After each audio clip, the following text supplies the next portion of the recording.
The Articles of Confederation were the initial government that the United States had created prior to the advent of the Constitution. So the American Revolution occurs, and after the Revolution, the founders realized we needed a government of some kind. So that government was the original Articles of Confederation.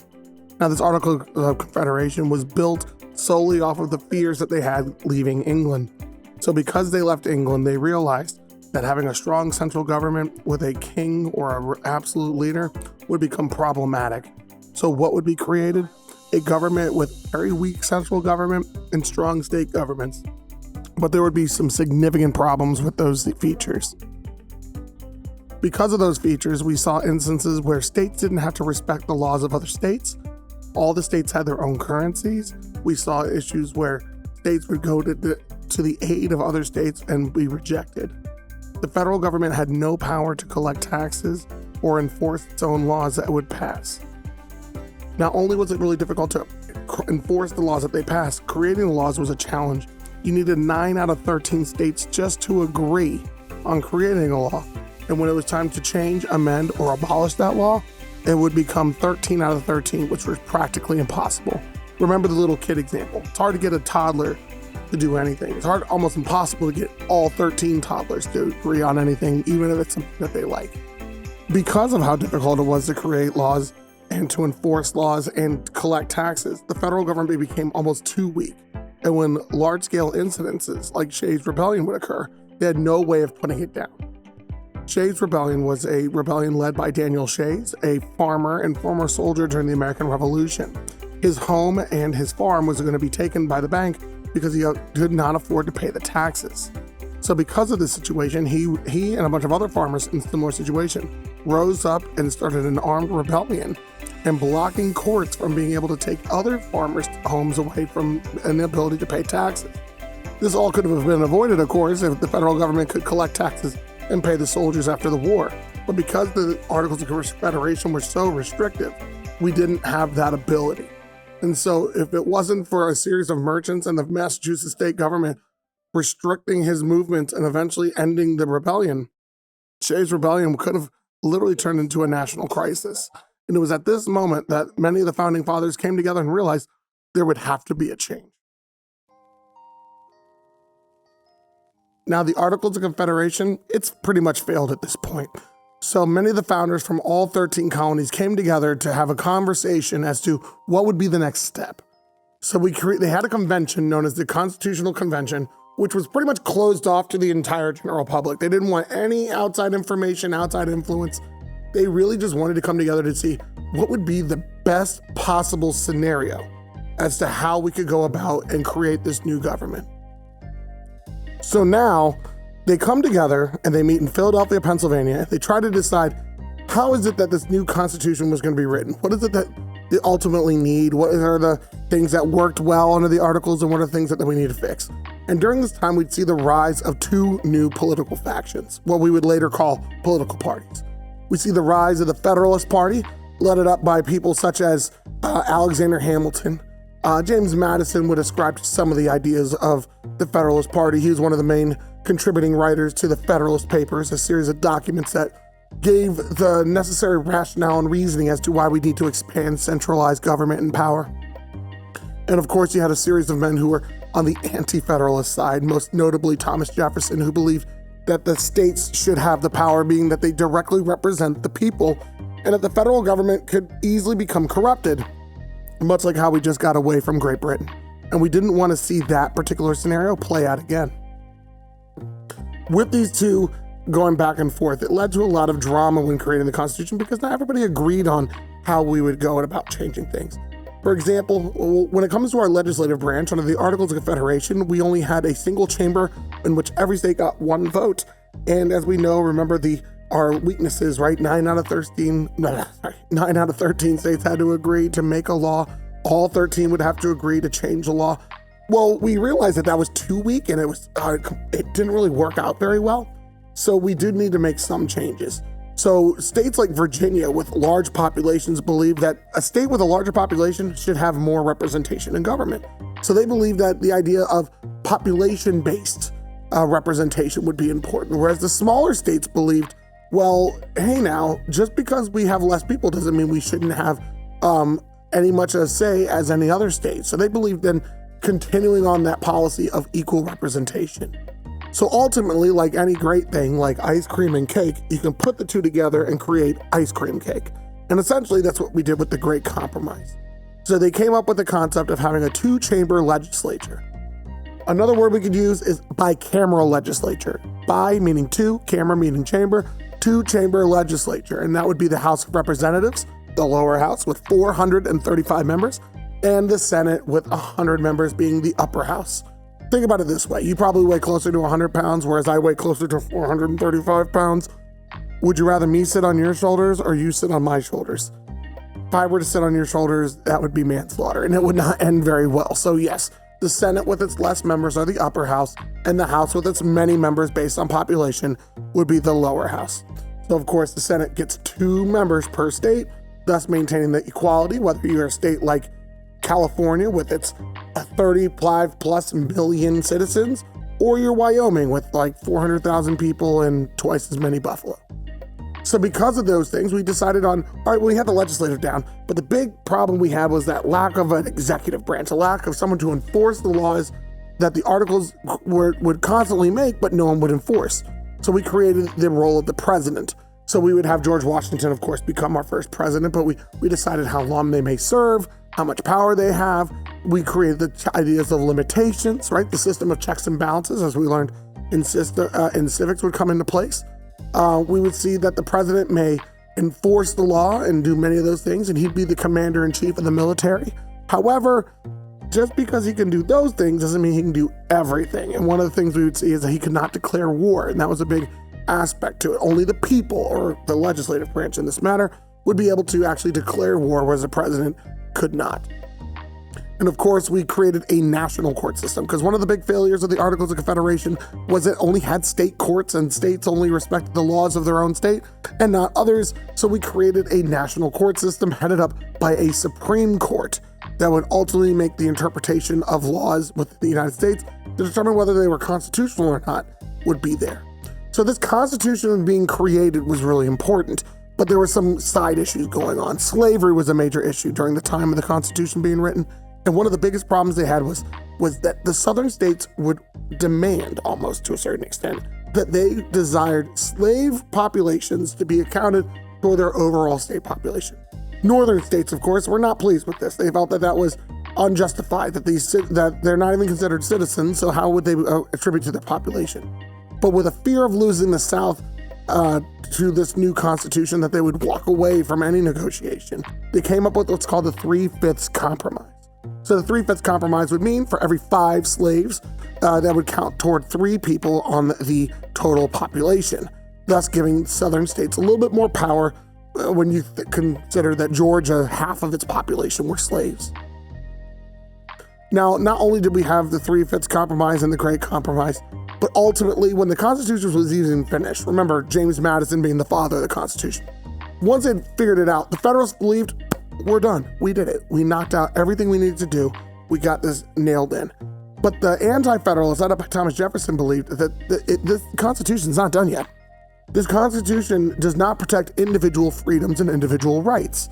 So the Federalists believed that we shouldn't have to specifically word it, that it was we made those intentions in the preamble. We stated, in order to form a more perfect union, establish justice, secure domestic tranquility, provide for the common, we did it all. But the Anti-Federalists were insistent and would not come to an agreement. So eventually the first 10 amendments to the Constitution would be created. The Bill of Rights would be added. So, and that last one, that last little bit would be really important, because that's the sticking point between Hamilton and Jefferson that we'll talk about in a little bit, is that interpretation of the Constitution. Because under Amendment 10, Amendment X, it states that any power not herein given or stated to the federal government shall be reserved to the states. Jefferson would use this as his argument to say that if it does not say in the Constitution that he has the right to do something, then ultimately the federal government can't do it. Whereas Hamilton would later on claim that, listen, just because it's not stated in the Constitution does not mean the federal government can't do this. We can look to Article 1, Section 8, Clause 18, the Elastic Clause, and state that they have the necessary and proper clause, any power that would allow them to enforce federal power that's stated to them would be allowed. And that would lead us to a particularly big fight about banks, but we'll get there in a moment.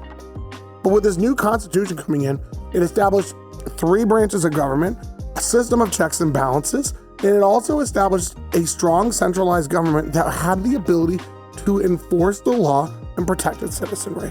The failures of the articles, such as a limited military because of lack of federal taxes being imposed and actually collected, would no longer be an issue because they were able to do this on their own. So when we go through this part of the test, guys, I know for a lot of you who have already taken civics, this should be fairly easy, right? But for those of us who may have not have taken civics or maybe don't remember it very well, go through this and remember, what was the Constitution other than just correcting the mistakes of the Articles of Confederation?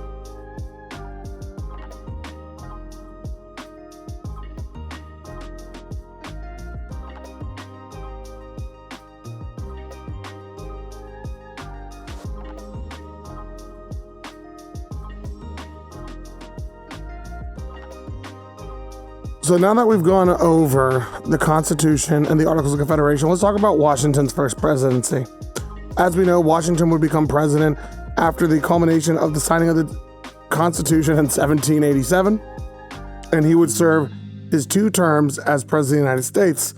A couple things we need to know about Washington. He was not a politician per se. He was not even really a college-educated man. He was a man brought up in a life of military service, which was one of the appealing factors by many Americans when they selected him to be the first president. Now, John Adams would serve as his vice president, being that he finished second in the election. And we would see a couple things being shaped during Washington's presidency. Some of the things that occurred during Washington's presidency was the Whiskey Rebellion. Now, if we think back to Shays' Rebellion, we saw that that was a big enough issue that caused many Americans to reconsider whether or not the Constitution was, or not the Constitution, but it was big enough that made us reconsider whether or not the Articles of Confederation was strong enough to withstand what was going on in our government. Okay, I'm gonna reset that. The Whiskey Rebellion ultimately would show Americans, I said it wrong again. Shays' Rebellion would ultimately show Americans that the United States government under the Articles of Confederation was slightly weak and was not quite ready to handle the rigors of what a new nation was going through. So under the Constitution, it empowered the president with new powers such as not declaration of war, we should know that, that's to the Congress, but the ability to control the military and be able to withstand and repel attacks being put onto its governments. So the Whiskey Rebellion was a tax that was placed on whiskey during the 1790s in rural Pennsylvania. This was important to the people of Pennsylvania because whiskey was so commonly passed around, it was used as a currency.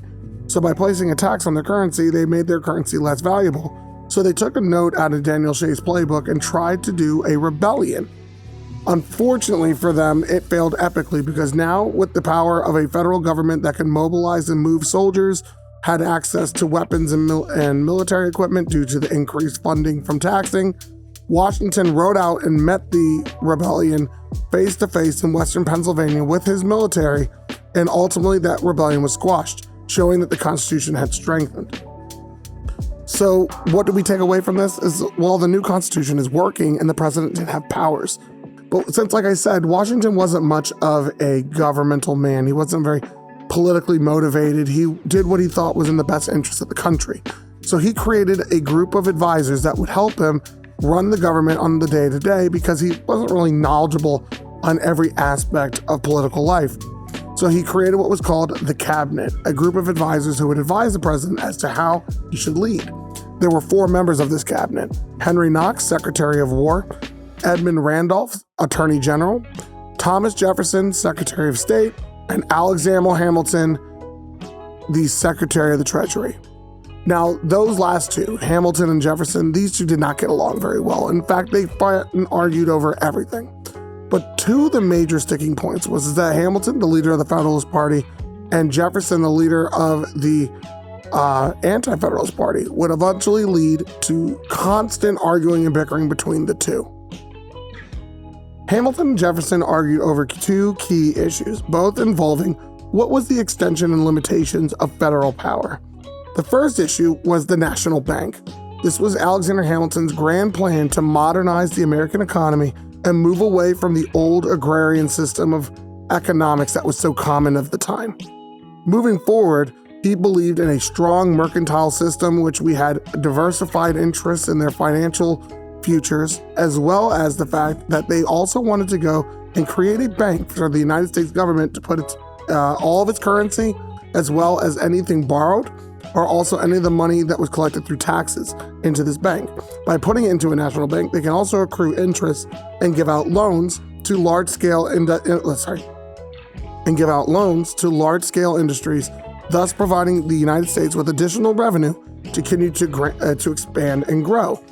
This was the antithesis of what Thomas Jefferson would want. He did not like this idea. He wanted to keep the United States a simple but successful agrarian society in order to maintain the United States' position as one of the key distributors of raw and natural resources in the world. Jefferson did not like the expansion of federal power. He wanted to maintain federal power at a very limited level and maintain the majority of power in the states. Now, where we see this argument comes down to the 10th Amendment, which states that any power not stated to the Constitution shall be any power not stated to the federal government shall be reserved to the states. Now, because it's reserved to the states, that means that the federal government does not have necessarily permission to do these items. But of course, Hamilton would argue that the necessary and proper clause would take care of that issue, being that in order for the federal government to do its responsibilities and its jobs, it required them to be able to take on additional powers that were not enumerated to them or given to them within the Constitution, thus the National Bank. And these two would go back and forth at it over time. The other key issue of the time was the French Revolution. We understood, and we talked about this in class, that the French Revolution was a particularly bloody revolution by comparison to the American, being that it was a class warfare system. We had the three estates of France, which is the three socioeconomic levels within France. So you had the elites, the religious clergy, and then your average citizens who were very poor at the time due to large amounts of taxes being placed upon them after the American Revolution. So once those taxes went in, many of these French citizens started to become resentful of the fact that the French would spend all this money to defend and help the United States and its political interests, but not then in return give its citizens the same rights, which led to chaos in the streets and a rebellion that they could not put down. So much so that King Louis XVI and his wife, Marie Antoinette, would be executed in the street. Now, upon their executions, it led to chaotic scenes in much of France, much of which was to the delight of the British. They believed that this was a perfect situation to put themselves up politically and financially on them. But more importantly, what we noticed was that the United States did not know what to do in this situation, and George Washington leaned on his advisors to give him advice. Hamilton believed that we should follow the British model and stay out of it and focus on our own financial interests. Sure, they may have helped us in the American Revolution, but we cannot be dragged into another war in Europe that we should not really be a part of. Whereas Thomas Jefferson, who for much of his time, especially during the writing of the Constitutional Convention, was actually an ambassador to France and was not really keen on the idea of letting the French down in their time of need.